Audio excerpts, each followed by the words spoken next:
Welcome to the Beyond Cinema Studio, Penny, Chris, Steve. Firstly, congratulations on having Unlocking the Cage up here, and the reception to the film already must have felt warm, as a warm embrace as a premiere could be. It was wonderful. A little extravagant maybe, but wonderful. How'd that feel for you, Steve? Probably the least film savvy of the group up there. That was the first time I've ever been to a film premiere and the first time I've been to a film festival. And so when we got a standing ovation, I just assumed that was standard until someone said that it doesn't happen every time. So I was and it was for his Q&A, you imagine. You never saw that before. Yeah. For me, it was also like just watching it. Like, I don't know how someone has that sense of that patience around things. I think one of the things you said in the film was, that you went through a stage of what you were thinking of doing to what you were planning on doing, and then finally what you're doing. And to be so obviously connected to something that's a beautiful mission for someone's life work. How do you just have that degree and sense of patience when these issues are so urgent and continue to get more so? I and the other folks in the Non-Human Rights Project feel the sense of urgency, but we also know and are frustrated by the fact that the law moves so glacially. But we don't have any choice if we want to try to make changes. So we just plan very carefully, execute very carefully, realize that it's going to take a long time to educate the judges and lawyers, but we can see progress, and I think that keeps us pushing forward. But even if we didn't see progress, and in fact, when we started filing suits about 28 months ago or 26 months ago, we did not think that would be anywhere near that we would have gone anywhere near as far as we have gone now in the first 26 months. So we are energized and thrilled.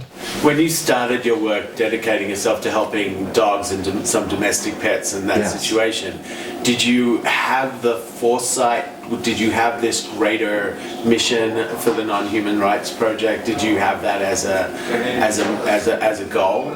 Well, I was doing that for about 5 years before I thought of the work that the Non-Human Rights Project would do. And so I really bifurcated my life. Part of me kept doing animal welfare cases, saving dogs and cats and doing things like that. And the other part was saying, this is not enough.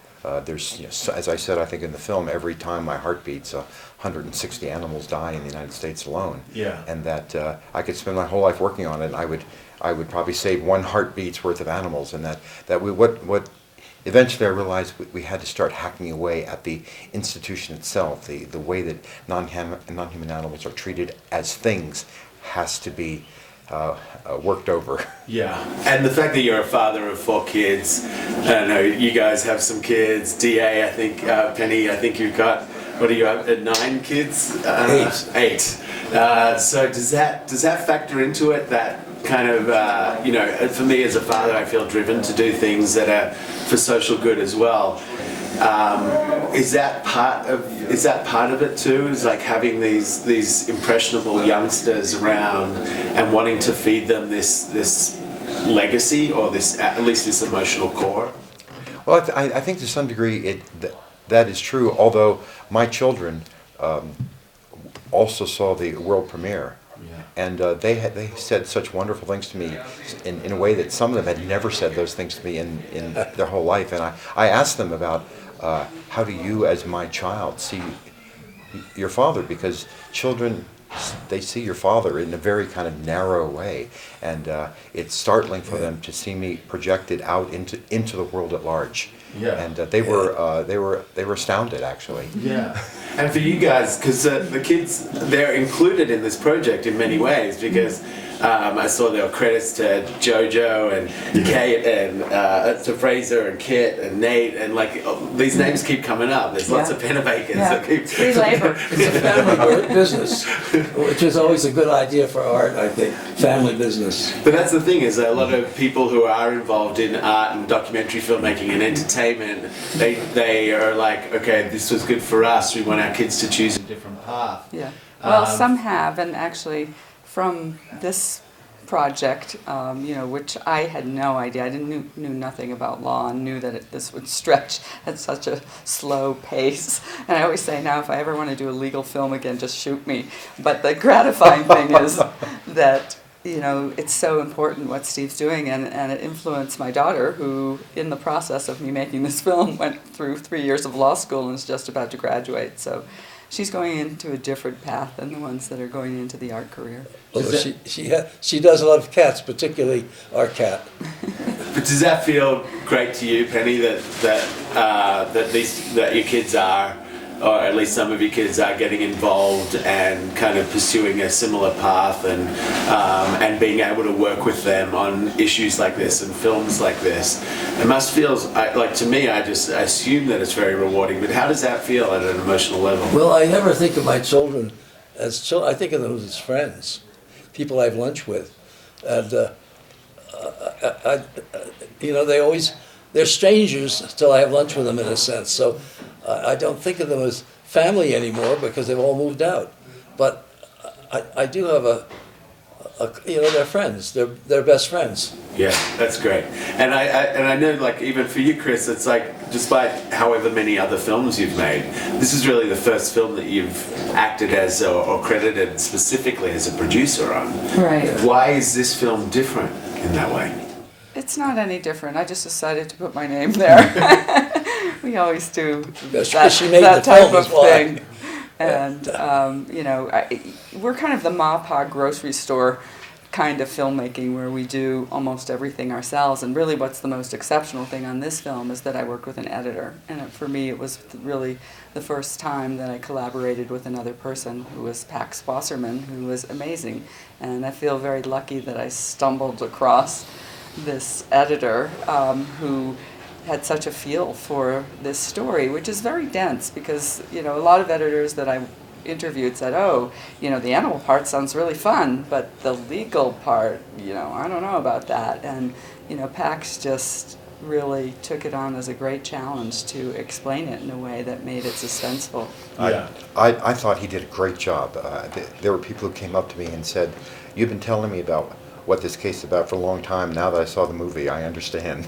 So I think he explained it better than I do. And it takes a community a lot of times to kind of bring a project like this to reality.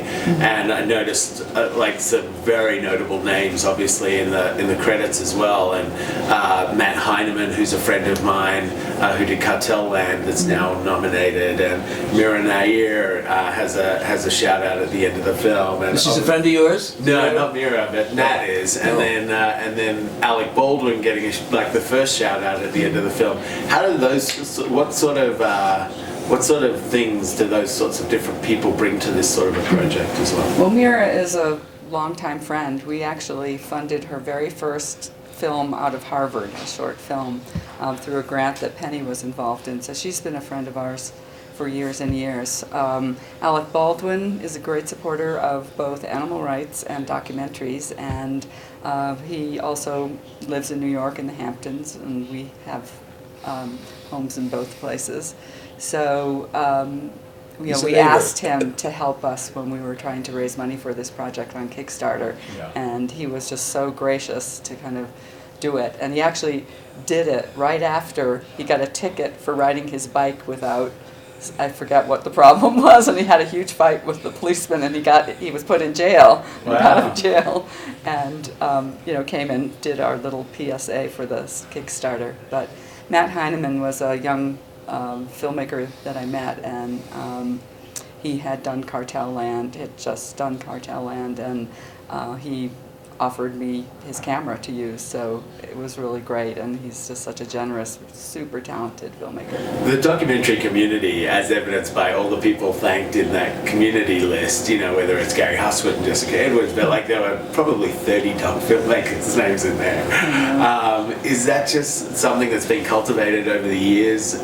Because, people think of Hollywood as being so competitive, but if you watch this film and feel the love of the film and then see the number of names that belong to this community, it's also a pretty inspiring thing to take away from the picture, I think. It was humbling that so many of my friends came and supported us through Kickstarter on this film and gave us advice on how to do it, and then, were generous to us. And, I think they all realize how hard it is to raise money for films, especially documentary films and films where the story doesn't have an ending yet, so you can't really tell somebody what it is and they know they're going to get a great film. I mean, our story was ongoing, and in some ways it's still ongoing. Indeed. Yeah. So it's very hard to fund those type of films. So when we were at the point where we didn't think we would be able to make the film and decided to do the Kickstarter, just the community just really embraced us, and I love them.